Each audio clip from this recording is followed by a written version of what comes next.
వేగోల్డ్ trusted gold buyers మీరు తాకట్టు పెట్టిన బంగారాన్ని విడిపించి ఈ రోజు ఉన్న మార్కెట్ ధరకు కొనబడను. అందరికీ నమస్కారం. Welcome to it's UTV. ప్రస్తుతం మనతో పాటు ఉన్నారు ప్రముఖ ఆధ్యాత్మికవేత్త డాక్టర్ టీకేవి రాఘవన్ గారు. గురువుగారితో మాట్లాడి మనకున్న సందేహాలన్నింటినీ కూడా నివృత్తి చేసుకునే ప్రయత్నం చేసేద్దాం. అంతకంటే ముందు ఇటువంటి ఆధ్యాత్మికపరమైన వీడియోస్ కోసం ఇప్పుడే మన ఛానల్ని సబ్స్క్రైబ్ చేసుకోండి. నమస్కారం గురువుగారు. నమస్కారం అమ్మా. గురువుగారు, నాకు ఎప్పటి నుంచో ఒక సందేహం. మనం సాధారణంగా దేవాలయానికి వెళ్ళినప్పుడు గంట ఖచ్చితంగా కొడతారు. అండ్ అంతేకాకుండా ఇంట్లో పూజ చేసుకునేటప్పుడు కూడా అమ్మవాళ్ళు గంట కొడుతూ పూజ చేస్తూ ఉంటారు. అసలు గంట అనేది ఎందుకు కొడతారు? బాగుందమ్మా. నాకు సందేహం. గుడికి వెళ్ళినప్పుడల్లా గంట కొడుతుంటాం అన్నారు మీరు. తిరుపతిలో గంట కొట్టారా మీరు? లేదు. లేదు. కాళహస్తిలో కొట్టారా? లేదు. మరో చోట లేదు. గంట ఉంటుంది. ఎవరు కొడుతున్నారు? అర్చక స్వాములే కొడతారు. ఆ తర్వాత ఏం చేస్తారు? గంటకి తాడు కట్టి పక్క కట్టేస్తారు. గమనించారా? మరి మనం గంట కొట్టేస్తాం ఏమిటండి? దీని వెనకాల అద్భుతమైన రహస్యం ఉంది. ఇది చాలామందికి తెలియదు. ఎందుకంటే దేవాలయ ఆగమ నిర్మాణంలో, ఆరాధనా విధానంలో షోడశ ఉపచారాలని ఉంటాయి. 16 ఉపచారాలు. చాలా పెద్ద కథ అది. దాంట్లో ఘంటానాదం కూడా ఒకటి. కాకపోతే అది తప్పనిసరిగా కొట్టాలి అని మాత్రం లేదు. ఒకడు ఉండేవాడు ఘంటాసురుడు అని చెప్పి, శివుడి కోసం అని చెప్పి, స్వామి నేను ఈ దగ్గర ఉంటానయ్యా అన్నాడు. అందుకని శివాలయాల్లో ప్రత్యేకించి గంట ఉంటుంది. సరే, ఇంతకీ గంట ఏమిటి? అసలు విషయం ఏమిటంటే, ఇంట్లో పూజ చేసేటప్పుడు గంట కొట్టకూడదు. కొట్టకూడదా? ఒక్కసారి మీరు ఆగమ శాస్త్రం ఉంటుంది, ఆరాధన విధానం, అక్కడ శ్లోకం ఉంది. ఘంటానాదం న కుర్యాత్ సాక్షాత్ పితామహపి స్వగృహే. బ్రహ్మదేవుడు కూడా తన సొంత ఇంట్లో ఆరాధన చేసేటప్పుడు గంట కొట్టడానికి వీల్లేదు. కంగారు పడకండి, కారణం చెప్తా. మన ఇళ్ళలో ఏమిటి? గంట కొట్టే టిక్ టిక్ టిక్ కొడతాం. గంట దొరకలేదనుకోండి, ఆ చెంబు తప్పేలా ఉంటుంది, టింగ్ టింగ్ టింగ్ని కొడతాం దాన్ని. లేకపోతే పళ్ళెం ఉంటుంది, తీరే టక్కు టక్కు టక్కు కొడతాం. ఆఖరికి మనం ఏ లెవెల్కి వెళ్ళిపోయామంటే, హనుమంతుడు పూజ చేస్తున్నప్పుడు గంట కొట్టడానికి చేతులు ఖాళీ ఉండవు కదా, అందుకని తోక గంట కట్టించాం మనం అంతా. హనుమంతుడు తోక గంట కట్టుకున్నట్టు ఎవ్వడూ ఏ గ్రంథంలో చెప్పలేదు. ఎందుకని? ఘంటానాదం కొన్ని పనులు చేస్తుంది. ఏమిటి? ఆగమార్థంతు దేవానాం రాక్షసానాం అపహత్యై.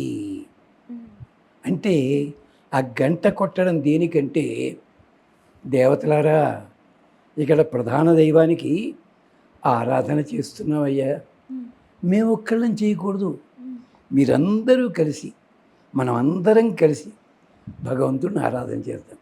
చేత రండి అయ్యా, రండి. ఇదే మన ఓ సినిమాలో రాశారు, స్వాముల సేవకు వేళాయే వైళమరారే చెడులారా. అది అక్కడిది. అందుకోసం అందరూ రండర్రా అన్నట్టుగా ఘంటానాదం చెయ్యాలి. మరి ఇంకోటి ఏమిటి? ఈ పని చెడగొట్టడానికి కొంతమంది ఉంటారు, వాళ్ళని బయటికి గెంటేయాలి. అందుకని ఈ ఘంటాసురుడని ఉన్నాడే, ఈయన ఉండి వాళ్ళని దూరం చేస్తాడు. మీరు ఎప్పుడైనా తిరుపతిలో చూస్తే గంటలు కొట్టే విధానం ఉంటుంది. హారతి ఇచ్చేటప్పుడు ఒకలా కొడతారు గంట. హారతి అయిపోయిన తర్వాత నైవేద్యానికి ఒకలా కొడతారు. మీలో చాలామందికి తెలియదు, పొద్దున్నే దద్దోజన నైవేద్యం ఉంటుంది, అప్పుడు గంట ఒకలా కొడతారు. 12 గంటలకి మహానివేదన ఉంటుంది, అప్పుడు గంట ఒకలా కొడతారు. ప్రసాదం పంచిపెట్టాలి, అప్పుడు గంట ఒకలా కొడతారు. స్వామిని తీసుకుని రథం ఎక్కించడానికో పల్లకి ఎక్కించడానికో వస్తుంటారు. అప్పుడు గంట ఇలా పెట్టి టక్ టక్ టక్ టక్ టక్ టక్ కొడతారు. అలాగే రథం మించి దిగి స్వామి లోపలికి వెళ్ళాలి. అప్పుడు కూడా వెనక్కి వస్తూ గంట టక టక టక టక టక టక ఇలాగ 27 రకాల ధ్వనులు ఉంటాయి గంటలు. ఆఖరికి భోజన సమయానికి కూడా ఓ గంట. అంటే ఇవన్నీ కూడా దేనికంటే స్కూళ్ళల్లో చూడండి టక టక టక టక కొట్టారనుకోండి ఫస్ట్ బెల్ అంటారు. అదే మరి సాయంకాలం టక టక లాంగ్ బెల్ అంటున్నాం. మరి బెల్ అయిపోయిందో ఫస్ట్ వీడు ఒకటే కొడుతున్నాం, మరొకటి 2 కొడుతున్నాం, మధ్యలో వాడు టింగ్ టింగ్ టింగ్ అని 3 కొట్టాడు అంటే మధ్యలో వాడు బయటికి వెళ్ళి రావడానికి అనమాట. అలాగే రెండో బెల్ కొడతారు టకటకటక టకటకటక అని ఉంటుంది, రైలు పట్టాలు కొట్టినట్టుగా. దీనికే ఈ ఘంటానాదం ఎక్కడి నుంచి పెట్టారండి? జర్మనీలోంచి, రోమన్ కంట్రీస్లోంచి వచ్చింది. అది ఎక్కడి నుంచి వచ్చింది? మన వేదంలోంచి, అధర్వణ వేదంలోంచి వచ్చింది.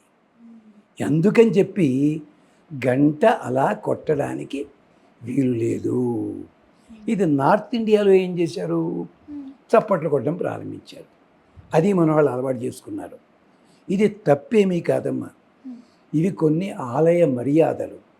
గంట కూడా దేవత ఉంటుంది, దేవుడు ఉన్నాడు. ఆ ధ్వనులు ఓంకారానికి సంకేతం. అందుకనే చూడండి, రాత్రి నిద్రపోవాలి స్వామి, అది జరిగే ముందు తలుపులను మూసి టంగ్ టంగ్ టంగ్ టంగ్ టంగ్ టంగ్ అని కొడతారు. అంటే స్వామివారికి ఇక పవళింపు సేవ ప్రారంభం కాబోతోంది.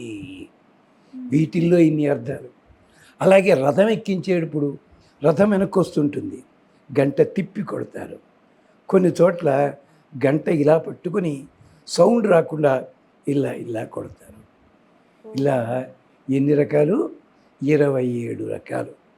కొంచెం ఆగమ శాస్త్రంలో అంటే దేవాలయ శాస్త్రంలో నిష్ణాతులైన పెద్దలు అడిగితే చెప్తారు. కానీ ఇవన్నీ చెప్తే వినిపించుకోరు కదా. ఇళ్లల్లో ఉన్న వాళ్ళ కోసం చెప్పి కనీసం ఈ గంట కొట్టడానికైనా కూర్చుంటారు కదా, పిల్లలంతా వస్తారు కదా. దీనికోసం 1960 ప్రాంతాల్లో ఇళ్లల్లో మొదలుపెట్టారు తప్ప 1960 ప్రాంతాల్లో ఆచారపరులైన వాళ్ళు గంట కొట్టేవారు కాదు. క్రమంగా పిల్లలు ఎదిగారు. ఈ పిల్లలు నిశ్శబ్దంగా ఉండాలి, ప్రసాదానికి రావాలి అని చెప్పాలి కదా. దానికోసం చెప్పి గంట రే గంట కొట్టారురా, బెల్లం ప్రసాదం పెడతారు, పరిగెత్తుకొచ్చారు వీడు. అక్కడ మొదలైంది. అలాగే సత్యనారాయణ సంవర్తనలో కూడా గంట కొట్టడం మీద తప్పు కథ దేశంలో మొదలైంది. ఆ కథ లేదు నిజానికి.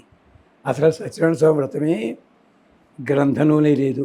మీరు ఒక్కసారి రేవాఖండే, స్కాంద పురాణే, ఇండియాలో మొత్తం పుస్తకాలని తిరిగేయండి, ఏ రేవాఖండంలో ఉందో చూడండి. అది ఏమనుకోద్దమ్మా, నేను అన్ని చోట్ల ఉన్నది చెప్తున్నాను.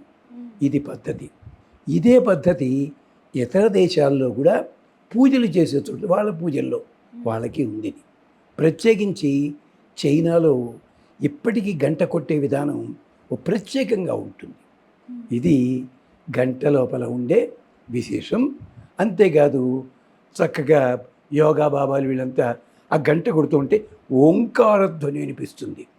అన్ని సందర్భాల్లో ఓంకారధ్వని వినిపించదు. టక్ టక్ టక్ కొడుతుంటే ఓంకారం ఎలా విస్తుంది? అది తప్పేం లేదమ్మా. చేత ఘంటానాదం దేనికోసం? దేవతల్ని ఆహ్వానించడానికి, అలాగే రాక్షసుల్ని దూరం చేయడానికి. చీఫ్ మినిస్టర్ గారి క్యారవన్లకి సైరన్ ఉంటుంది, అది మీ స్కూటర్కి పెట్టుకోండి, ఎవడొద్దన్నాడు? కాదు, అది వాళ్ళ కోసం ప్రత్యేకించి పెద్ద ఆయన వస్తున్నాడు తప్పుకోండి అని చెప్పడానికి ఆ సైరన్ ఉంటుంది. పోలీసు వాళ్ళు వస్తుంటారు, వాళ్ళ సైరన్ వేరు. ఇవన్నీ ఘంటానాదాల్లో రకాలు, పేర్లు మారాయి. దీనికి అధర్వణ వేదంలో సుమారు ఒక 70 మంత్రాలు ఉన్నాయి. ఇది విశేషం. చేత ఘంటానాదం తప్పని కాదమ్మా, దాని వెనకాలన్న అర్థం ఇది. ఇప్పుడు ఈ వీడియో చూస్తున్న యూటీవీ ప్రేక్షకులకి గురుగారు, ఇంట్లో పూజ చేసేటప్పుడు కానీ గుడికి వెళ్ళినప్పుడు కానీ గంట అందరూ కొడుతున్నప్పుడు కొట్టాలా లేకపోతే ఊరుకోవాలా? మీ ఇష్టం. మరి చెప్పిన దాకా ఉండి నా అడ్రస్ తెలుసుకుందాం తరణానికి వస్తారు. వాళ్ళ ఇష్టం. ఇంట్లో చేసేటప్పుడు హాయిగా చేసుకోండి, శ్రద్ధగా చేసుకోండి, పిల్లల్ని పిలవండి. అక్కడ కొడుతున్నారు, కొడితే కొట్టండి. కొట్టద్దని ఎవరు చెప్పాలి? అర్చక స్వాములు చెప్పాలి. ఇప్పటికీ చాలా దేవాలయాల్లో గంట కొట్టిన తర్వాత అర్చకుడే కొడతాడు. ఆ గంటని తాడుతోటి కట్టేస్తారు. మీరు చాలా ప్రసిద్ధ దేవాలయాల్లో ఉంది. వీళ్ళు మేము టికెట్ కొన్నామండి, తాడు ఇప్పండి అంటారు ఒక్కొక్కళ్ళు. వాళ్ళు విప్పరు. అలాంటివి నేను మన ఉభయ రాష్ట్రాల్లోనే 500 పైన దేవాలయాలు చూపించగలను. స్వస్తి. చాలా మంచి విషయాలు చెప్పారు గురుగారు. అంటే సాధారణంగా వెళ్తున్నామా, గంట కొడుతున్నామా, వస్తున్నామా అన్నట్టే తెలుసు, కానీ దాని వెనక ఇంత ఉంటుంది. అందులో 27 రకాల శబ్దాలు ఉంటాయి. ఒక్కొక్క శబ్దానికి ఒక్కొక్క ప్రాముఖ్యత ఉందని చివరికి తెలీదు. దీని మీద ఉమ్, తెలుగులో దుర్మార్గపు సామెత. ఉమ్, ఎవడో పోయాడు అనుకోండి, గంట కొట్టేశాడు, దుంప దిగిపోను, ఇది ఎక్కడ న్యాయం రా అంటాం.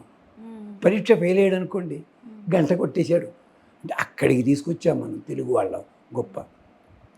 గురుగారు ఖచ్చితంగా అందరూ ఈ తప్పుని సరిదిద్దుకుంటారు డెఫినెట్గా. అండ్ మీరు చెప్పిన మంచి మాటలు కూడా తీసుకుంటారు. ధన్యవాదాలు గురుగారు.